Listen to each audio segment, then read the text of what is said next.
बसवनगर येथील प्रसिद्ध श्री श्रद्धानंद साधक आश्रमात अधिक मासाचे औचित्य साधून महिनाभर चालणाऱ्या भव्य धार्मिक आणि आध्यात्मिक सोहळ्याचे आयोजन करण्यात आले आहे। हा सोहळा 16 मे पासून सुरू झाला असून तो 16 जून पर्यंत अखंडपणे सुरू राहणार आहे। या महिनाभराच्या कालावधीत विविध धार्मिक विधींसह लोकसहभागातून महाप्रसादाचे अनोखे कार्य राबवले जात असल्याची माहिती आश्रमाचे मठाधिपती परमपूज्य श्री भरत महास्वामीजी यांनी दिली।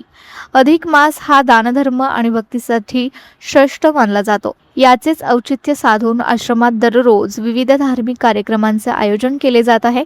या महोत्सवांतर्गत 13 मे रोजी विशेष रुद्रपूजा, महापूजा आणि सीमा भागातील संतांच्या उपस्थितीचा मुख्य सोहळा पार पडणार आहे। लोकसहभागातून अखंड अन्नदान या महिनाभर चालणाऱ्या उत्सवाचे मुख्य वैशिष्ट्य म्हणजे येथे सुरू असलेले अखंड अन्नदान होय। या अन्नदानासाठी संपूर्ण भागातील भाविकांकडून देणगी स्वरूपात अन्नधान्य उदाहरण गहू, तांदूळ, डाळी गोळा करण्यात आले आहेत। या लोकवर्गणी आणि भक्तांच्या दातृत्वातून दररोज हजारो भाविकांसाठी महाप्रसादाचे आयोजन केले जात आहे। देणाऱ्याने देत जावे या उक्तीप्रमाणे भाविकही यात भरभरून मदत करतायत।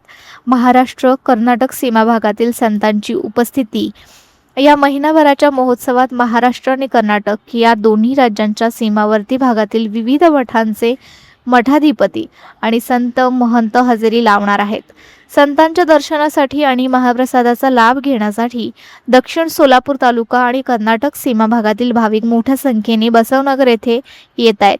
आश्रमाचे मठाधिपती श्री भरत महास्वामीजी यांनी सर्व भाविकांना या महिनाभर चालणाऱ्या आध्यात्मिक सोहळ्याचा लाभ घेण्याचे आणि अन्नदानाच्या या पवित्र कार्यात सहभागी होण्याचे आवाहन केले आहे।